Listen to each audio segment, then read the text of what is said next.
Olá, eu sou a professora Sinara de Oliveira Branco, da Unidade Acadêmica de Letras, aqui da Universidade Federal de Campina Grande. Eu leciono no curso de Letras Inglês e nós estamos hoje concluindo o semestre 2023.2 aqui na universidade. Este semestre eu tenho esta disciplina que é Linguística aplicada ao ensino de inglês.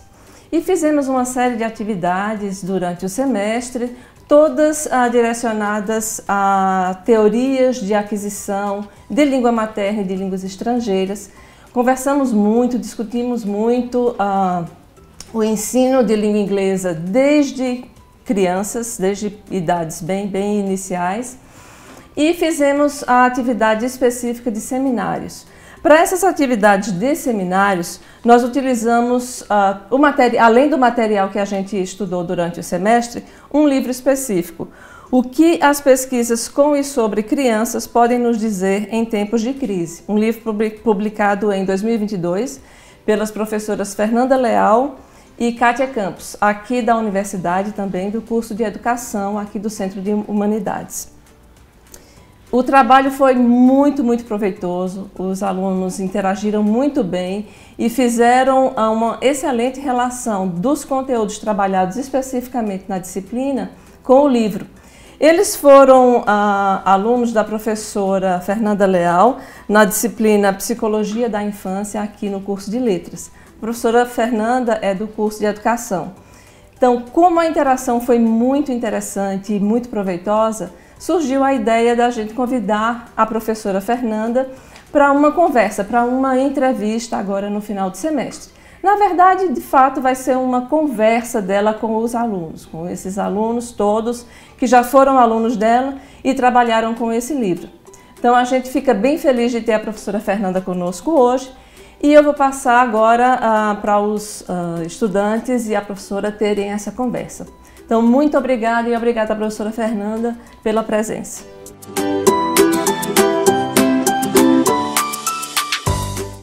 A professora Kátia Patrícia Benevides Campos possui graduação em licenciatura plena em Pedagogia pela Universidade Estadual da Paraíba, mestrado em Ciências Sociais pela Universidade Federal do Rio Grande do Norte, doutorado em Educação pela Universidade do Estado do Rio de Janeiro, pós-doutoramento no Programa de Pós-Graduação em Educação na Universidade Federal da Paraíba, professora associada 1 da UFCG, atua na Unidade Acadêmica de Educação e no Programa de Pós-Graduação em Educação.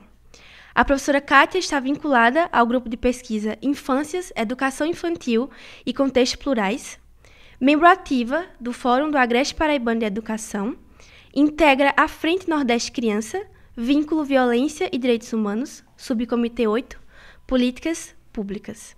Tem experiência na área da educação, com ênfase em educação, atuando principalmente nos seguintes temas: educação infantil, crianças, infâncias, educação, educação inclusiva, ensino-aprendizagem, currículo e gênero.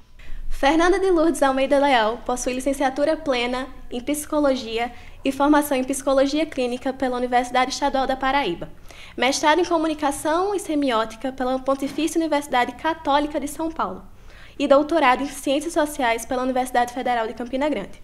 Na UFCG, atua na Unidade Acadêmica de Educação desde 2002 e no Programa de Pós-Graduação em Educação. Além disso, ela desenvolve projetos de pesquisa e extensão relacionados às seguintes áreas: educação do campo, educação infantil ao campo e contextos específicos. É líder de grupos de pesquisa voltados para infâncias, educação infantil e contextos diversos, cadastrado no Diretório de Grupos de Pesquisas no Brasil. É membro do Fórum do Agreste Paraibano de Educação Infantil e atualmente atua como diretora do Centro de Humanidades da UFCG. Me chamo Maria Clara, sou graduanda do curso de Letras em Inglês na UFCG. E, bom, primeiramente eu gostaria de agradecer à professora Fernanda por ter aceitado o convite. É um imenso prazer para a gente, ter essa oportunidade de reencontrar a senhora agora para fazer uma entrevista. Eu gostaria de perguntar qual a importância desse livro no contexto tanto de ter que entender as vivências múltiplas das crianças, entender diferentes infâncias, também no contexto do ensino.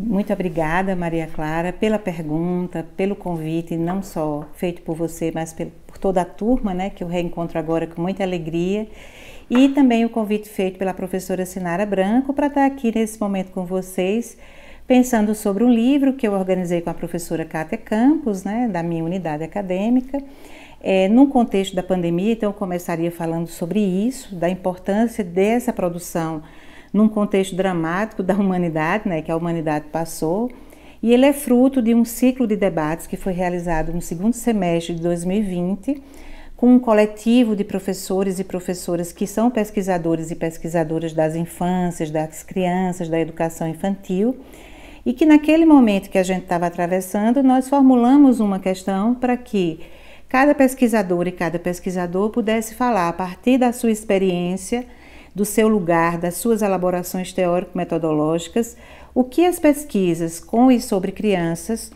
poderiam nos dizer em momentos de crise, como aquele que a gente estava passando, mas também em outros, né? Então eu diria que essa é uma importância dessa produção. Uma outra diz respeito à presença das crianças e de suas infâncias atravessando todos os capítulos do livro. Então, a centralidade desse sujeito, o sujeito criança dessa categoria social infância, está presente, está preservada, sobretudo num contexto como foi o da pandemia, mas também no contexto mais amplo, em que as crianças e as infâncias são pouco visibilizadas nos orçamentos, nas pesquisas, né, na própria oferta da etapa da educação infantil, enfim. Então, eu gostaria de ressaltar esses dois aspectos, além de lembrar que foi uma ação do GRÃO, que é o nosso grupo de estudos e pesquisas, né, cadastrado ao CNPq, e o GRÃO significa Grupo de Estudos e Pesquisas, Infâncias, Crianças, Educação Infantil e Contextos Plurais. Muito obrigada, professora. Agora a gente vai partir para algumas perguntas que os alunos fizeram e trouxeram aqui para a gente. A primeira pergunta ela foi feita por Matheus e Lívia. E, considerando o ensino e aprendizagem do inglês como uma língua estrangeira, como a diferença entre contexto rural e urbano pode impactar esse aprendizado, né? Como pode afetar esse aprendizado? Então, a percepção, a clareza, a consciência de que os contextos, né, nos quais as pessoas vivem não são apenas urbanos, é uma contribuição enorme para a ampliação do conhecimento de qualquer pessoa que esteja em formação. Então, o mundo é muito maior do que o mundo que a gente vive. E como a gente vive num contexto urbano, trazer essa realidade do contexto rural, no qual diversos grupos sociais estão ali, né, é importante para que a gente possa pensar no ensino de uma língua, por exemplo, em contextos mais amplos. Então, eu penso que é um benefício muito grande quando a gente tem essa oportunidade de abrir o nosso horizonte em termos de possibilidades de aplicação, possibilidades de atualização e de realização daquilo que a gente aprende na universidade em contextos diversos, não apenas nos contextos urbanos. E partindo desse princípio, já que a senhora comentou sobre o ensino de línguas, a gente traz outra pergunta. Eu me chamo Cecília, também sou graduanda do curso de Letras em Inglês pela UFCG, e a pergunta que eu trago agora é de Nicole, Cecília e Maria Clara, e é mais voltada para qual abordagem as autoras, a senhora no caso, adotaria para o ensino de língua inglesa no contexto que o livro se aplica. Certo. Então, como a gente viu, né, o contexto a que o livro se aplica não é apenas um, né, são vários contextos, mas eu penso que uma abordagem da língua inglesa na relação com as crianças deve considerar a centralidade da criança, né, o lugar da criança. Qual a concepção que a gente tem de criança? É que ela é um sujeito capaz ou incapaz? É um sujeito que é pleno, que é todo ou que ainda é incompleto, né?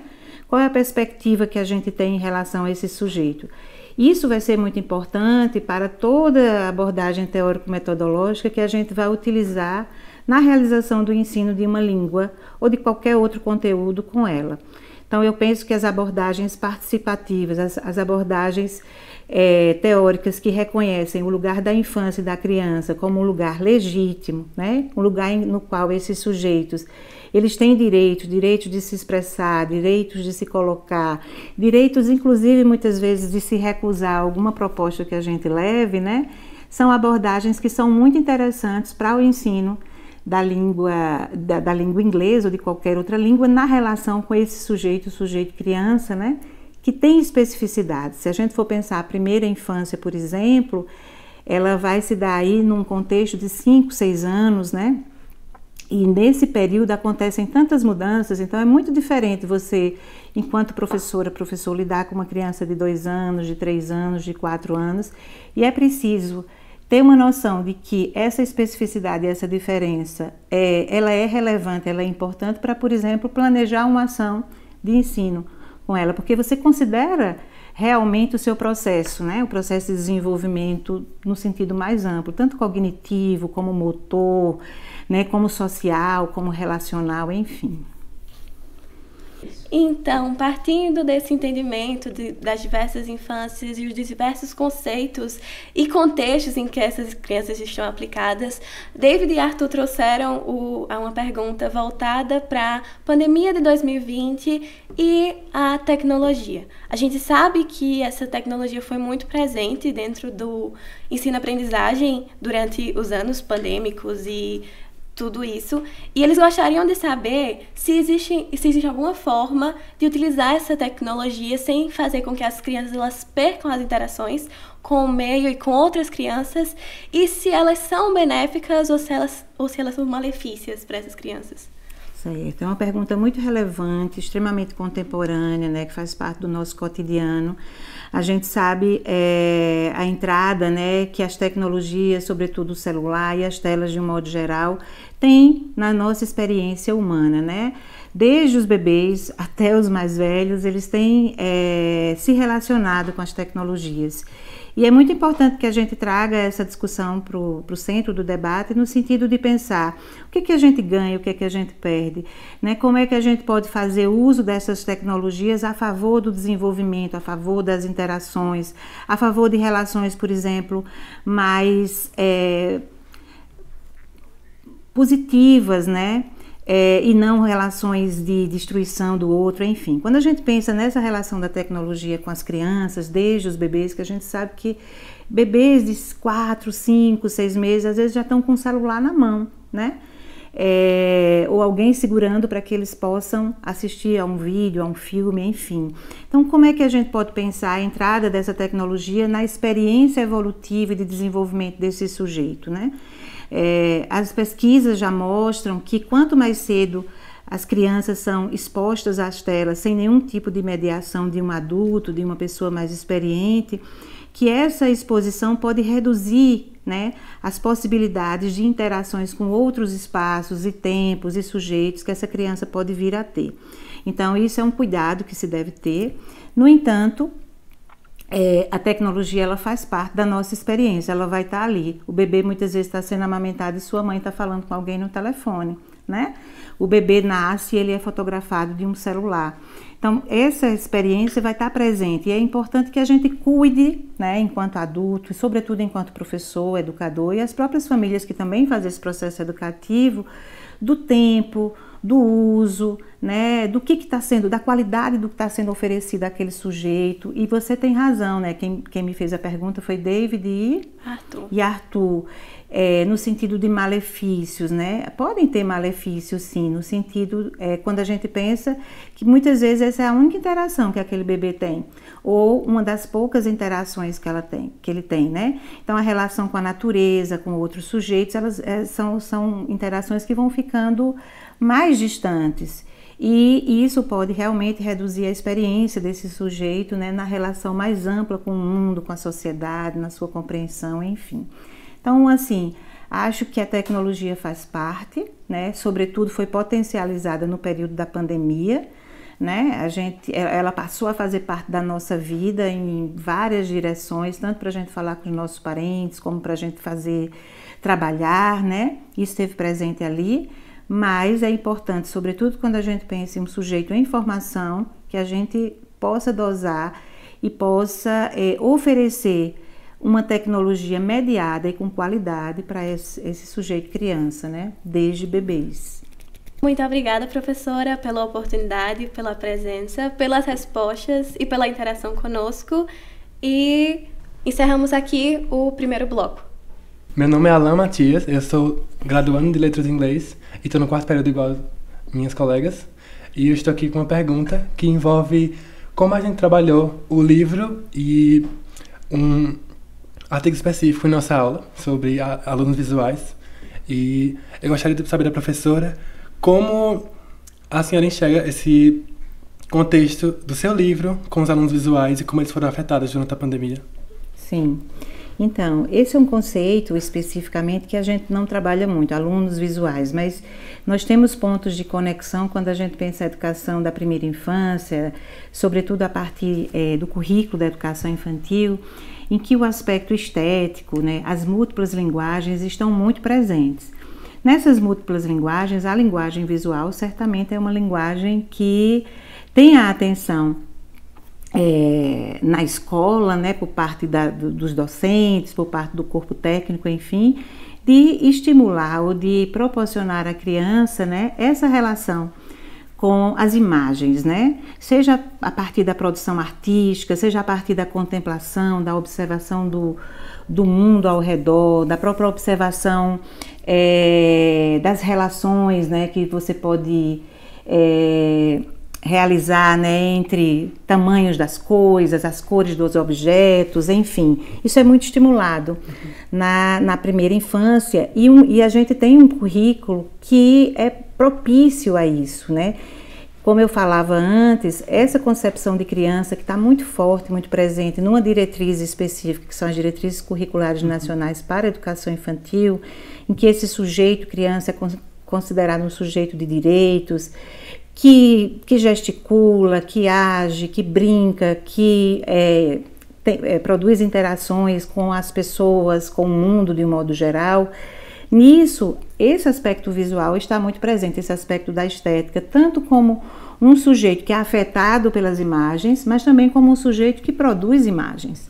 Então, eu vejo toda uma relação aí muito propícia para que a gente possa explorar mas como é que a gente pode ampliar, né, essa conversa, por exemplo, entre a educação da infância e essa relação ou essa importância que o aprendiz social, né, o que o aspecto social, não, desculpa, visual, o que esse aspecto visual tem nos processos de aprendizagem, enfim, da própria existência, né? Isso. E pegando uma área que eu gosto muito, que é a área da educação e a área das políticas, tem uma pergunta em relação ao currículo. Não é presente em todo o currículo da educação infantil o ensino de inglês, de língua inglesa. Então, a senhora acha que é interessante esse ensino na educação infantil?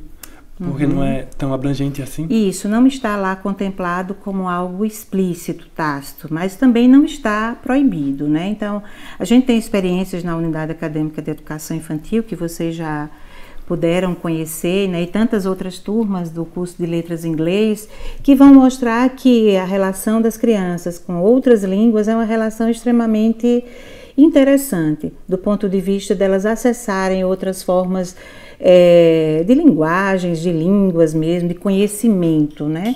Eu diria que essa presença de uma língua estrangeira desde a educação infantil pode ser, sim, algo na direção não da elitização, mas eu diria da democratização, né? A gente pode pensar que com uma concepção de escola em que pensa a criança de maneira integral, em que ela não está, né, proibida de ter acesso a esse mundo, da forma como ele se apresenta, e sobretudo a língua inglesa é muito presente no nosso cotidiano, no nome que as coisas têm, né, nos nomes que as coisas têm, enfim, eu diria que mais beneficia do que qualquer outra coisa, que é uma possibilidade sim, porque isso não está vedado, mas é preciso que essa relação se faça a partir de uma concepção político-pedagógica, né, de uma compreensão de como a escola pensa esse sujeito criança e a sua relação com o mundo. E nesse mundo as línguas e as múltiplas linguagens estão aí presentes. Eu costumo dizer que se a gente tivesse um currículo, desde o currículo da educação infantil, atravessando todas as etapas da educação básica e chegando ao ensino superior e à pós-graduação, eu acho que a gente faria coisas mais interessantes, porque lá o conhecimento ele não está departamentalizado, ele não está separado por áreas de conhecimento, mas por campos de experiências que são intercambiáveis.